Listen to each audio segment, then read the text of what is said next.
Do you know what really sucks? Is sitting down to edit your project and realizing that you have gaps in your coverage or shots missing. You need to have a really good, specific, and detailed shot list. Head over to filmmakersecrets.com/shot list, SHOTLIST,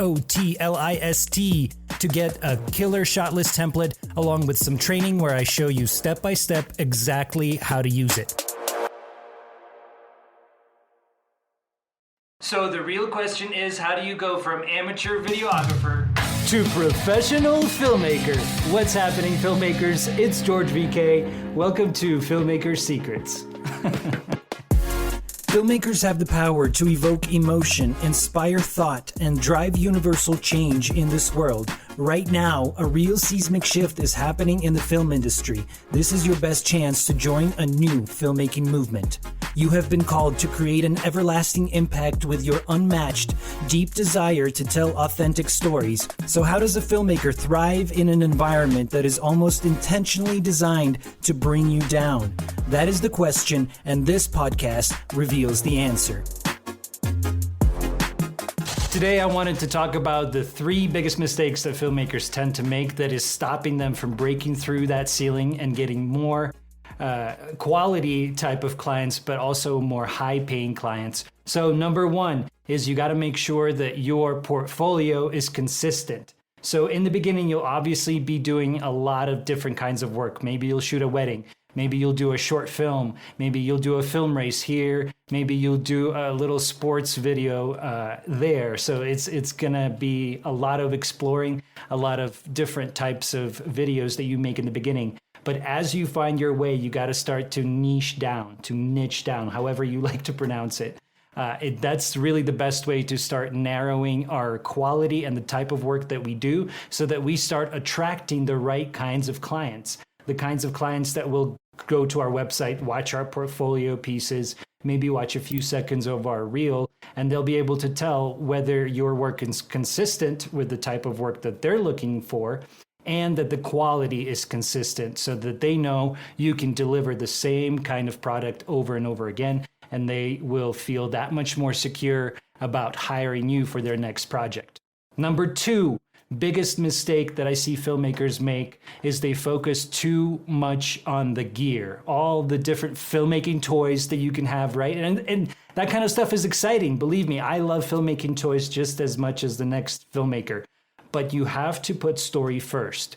Story is the most important aspect of any film project, be it a documentary or a narrative piece or a commercial piece or even event coverage when you're going into your client's event to cover their all the activities and the things that are happening. You have to weave story elements throughout so that ultimately what the audience takes away is some sort of change, some sort of shift inside of them. Why did they watch that video?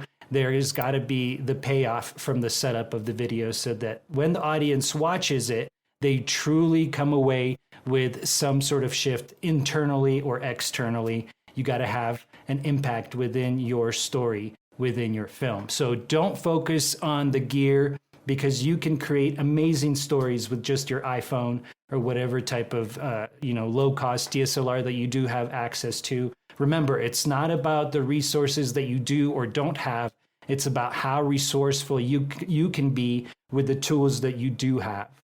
Number 3 biggest mistake that I see filmmakers make is not paying enough attention to the quality of their video. Now, I'm not just talking about the cinematic quality of your visuals, right? I'm talking about the attention to detail that a filmmaker gives to all the aspects of the filmmaking process. So that includes art direction, set design, wardrobe, makeup, all of those different elements that tend to fall on the backside because filmmakers are too concerned with getting that cinematic look. Raise your hand if you've actually looked up a video on how to get a cinematic look with your particular camera. We all do this, but the most important thing to remember is to put story first and everything else will follow. There you have it, filmmakers. 3 biggest mistakes that I see filmmakers make all the time and ways to avoid them. I hope you got something out of that. I hope you can take away a little bit to start improving your skills as a filmmaker and start striving forward with a story-driven mindset that will surely set you up for success going forward. Thanks for watching. Hit subscribe, like, share the video if you got any sort of value from it. I appreciate any sort of contribution in that sense. So here is to your next story, filmmakers. I wish you all the best.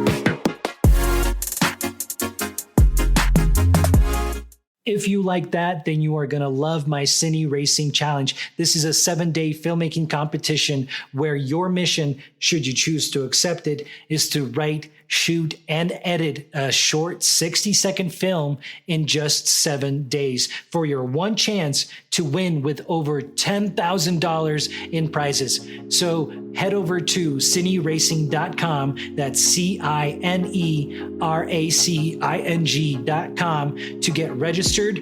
Spots are filling up fast and the timer is ticking before the next Cine Racing Challenge launches. So be sure to head over to cineracing.com right now to get registered. I'll see you over there.